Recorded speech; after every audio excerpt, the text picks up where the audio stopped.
Triple టెస్ట్లో మూడవది ఏంటంటే ఒకటేమో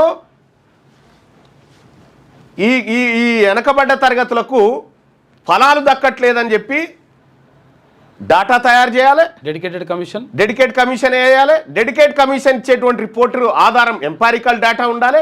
ఇక మూడోది అత్యంత కీలకమైంది, ఇదేందనంటే పై రెండు చేసిన రిజర్వేషన్ల శాతం 50% మించకూడదు.